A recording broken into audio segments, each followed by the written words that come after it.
everybody, Brandon Jones here from GameTrailers.com. I host a little show called Let's All Go to the Trailers. I'm joined by Mr. Ryan Stevens. Yellow. Mr. Kyle Bossman. Hi, everybody. They join me on the show every now and then, and we watch trailers. But for this specific segment, we're going to watch a trailer that none of us have ever seen before, and we are going to watch Insomnia, the Kickstarter video. We got 2 Insomnia trailers this week. Some gameplay, but specifically the Kickstarter. I love a good Kickstarter sell. Every time I see the word Kickstarter, it's like, okay, bring it. You know, why should I give money to a game that doesn't technically exist yet? So, are you guys ready? I'm ready. All right. Insomnia, the Kickstarter video.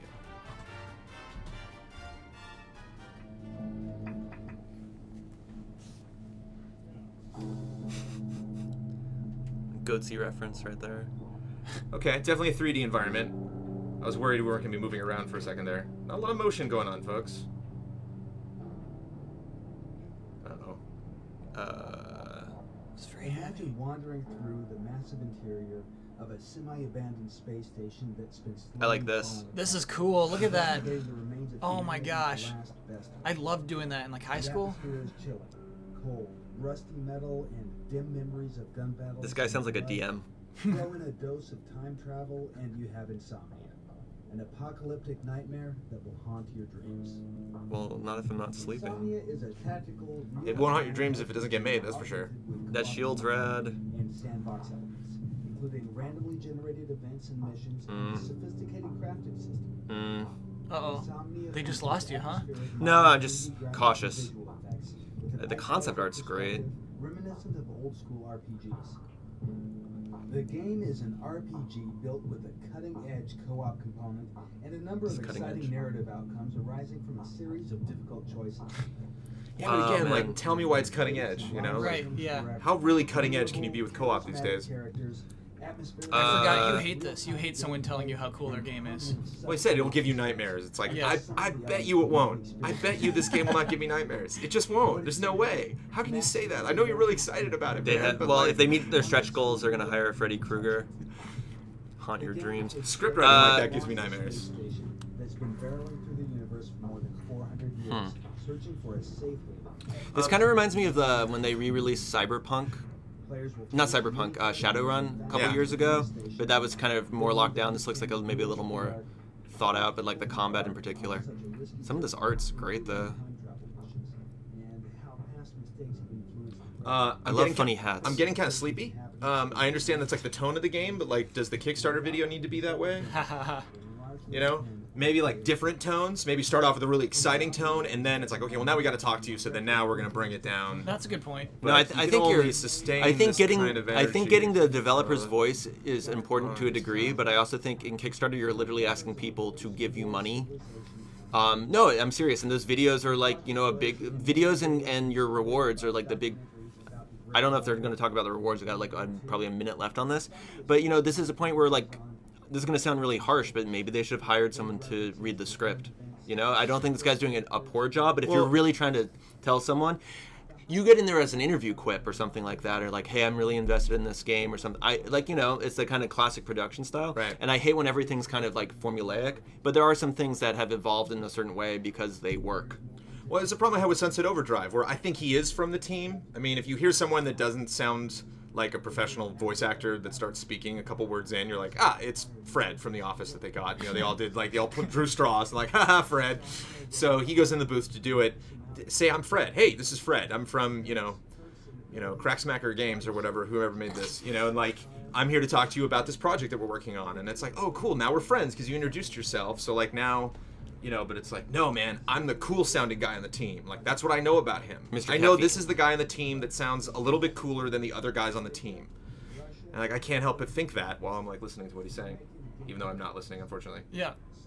I like this behind-the-scenes stuff. I mean, I do think they showed you the game. They showed that really cool speed ramp thing, got back into the game, and now they're doing the more kind of like, hey, we're serious, we're legit. You know, they're trying to sell it because you know when you're not in a way you're not just pitching this as to fans. You're also in a way because look at how many Kickstarters have got picked up by publishers. I think you're also trying to present yourself.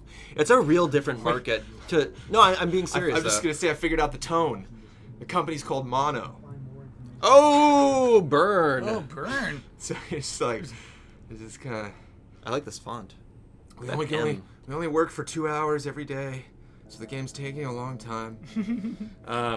So yeah, that was a very sleepy Kickstarter trailer for this game. The game looks pretty. I like seeing the studio. I like that they say like, see, we're a studio. We go to work.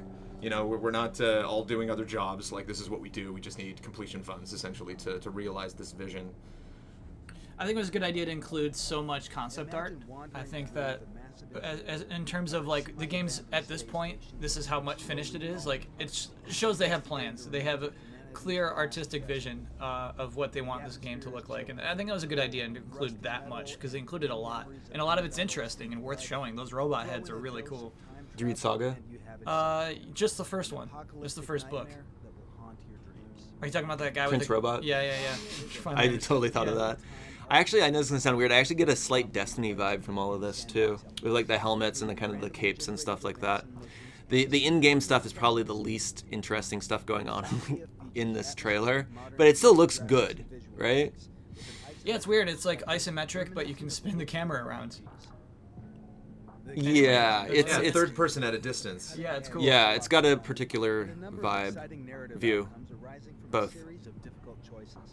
So do you think it was a plan to do a Kickstarter all along? I mean, I guess it's kind of hard to tell, but how did these guys get in that position? Like, let's get the office, let's all get together, and then we'll ask everybody for money, and hopefully we'll get, completion funds? Or is it just like, we'll probably finish the game without the Kickstarter money, but it'd be really great to have that little extra capital to really make it a cool game? Honestly, I think any indie developer at this point has a Kickstarter conversation. You know what I mean? I think if you're making an indie game right now, like independently, you have that. It's like a conversation you have at some point. Should we do it? Shouldn't we? Or what are the benefits of that? I think everyone's talking about it at this point because it works. I mean, even not indie developers. I mean, Double Fine got Mighty Chalice, Epic Chalice. After they did Broken Age. Right, and didn't Frequency get Kickstarted too? From Harmonix, yeah. Yeah. So yeah, exactly. Even non-indie. Well, they're still kind of indie, but yeah. Again, I just want to bring it back to tone and music. Like, if you're gonna show me gameplay from your game, if you're gonna let me like, okay, now you're in the game, then like, great. I want to hear that. Metroid Prime, like just really calm, serene, kind of spooky, shadowy, mysterious music. I want to hear those drones. I want to hear weird sound effects that I wonder, was that the music? Was that the game? Like, I want that whole experience. If you're talking to me about maybe investing in you for 4 minutes, don't play this music for 4 whole minutes. Like, I just got sleepy. I just got, and he actually started talking every time the drones would like hit a new beat. So it was just kind of like, the next time I want to meditate or like, take a nap or something, I'll certainly put this trailer on. I mean, you make a good point. Kickstarter trailers or Kickstarter videos they're not normal trailers, right? It's the elevator pitch, and I think again, going past 4 minutes is a danger, and being under 2 minutes is probably a danger. You have to make your thing seem cool, show that you're serious, and also pack in a lot of information because you're trying to sell on so many fronts, and you've already got people to click onto you at this point. It's an interesting sell for sure. It is a convincing Kickstarter. I think it goes on a little too long. I'm putting Kyle's trailer hat on when he gets really obsessed about like, I really want to grade this as a trailer. Like, I think they really brought it. They show a ton of gameplay, a lot of art. We see their offices. We see that they're working. But 6.6. That's still a good score. I want to give it in the 7s because it is, it's a for real Kickstarter. It's not one of those Kickstarter videos where you're like, oh guys, I don't know, this you're really swinging for the fences here. But like, they clearly have a vision and they know what they're doing. What did you bring it back here for? What's wrong? I think there's a guy painting a dog. No, you're going the wrong way. Painting a dog? Oh, right there. Looks like armor or something. Oh, it definitely is a dog. Oh, that is a dog. It's a dog. Because I remember last week we had that trailer. With Kokomo? Kokomo and I forget the dog's name. Kokomo was the koala. Felix. Yeah. Felix. Sorry. I was like, oh, look at that dog. This game has dogs in it, so I don't know. That's a good teaser, yeah. Sorry. No, that was good worth, find. That was Good worth find. I think I at least boosted it 0.2. Yeah, I think this is... You know what was a really good Kickstarter trailer? It was that one from that's like... Ryan, do you remember the name? Omari? The Omo Cat thing? Yeah. Yeah, I wasn't there for when you guys discussed it, but yeah, that trailer's rad, but that's a traditional trailer. Yeah, like, exactly. They don't go... And I think that's way riskier on Kickstarter to do something like that. Because it was just like, here, let's just let our game speak I for would itself. say that's a better trailer, but I would say this is probably a better Kickstarter trailer. Yep. Because you're More right. realistic sell. A Kickstarter... Yeah. It has to make you like them, too. Yeah. It's hard to just let the product speak for itself. It's also like, hey, like us. Give us money. And, I think Brandon's totally right. Nailed it on don't just have this one droning tone throughout your entire Kickstarter trailer. But, you know, hey, we get a clear vision of what their game is and that we think they can complete it if we give them more money, which is the goal of their trailer. 7.7. 6.9. 69. Your final score. 69. I like that movie Bill and Ted. Have you seen that one? No. Oh, okay. No, it's pretty good. The one thing that I really get out of this, though, is they show all this gameplay, they show all this cool stuff.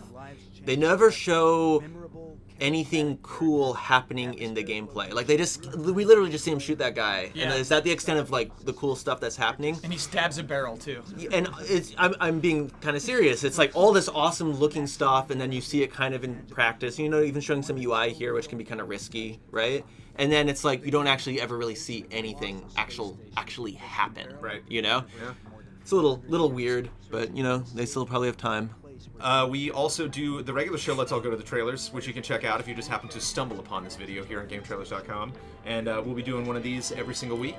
And thank you, gents. See you guys next week.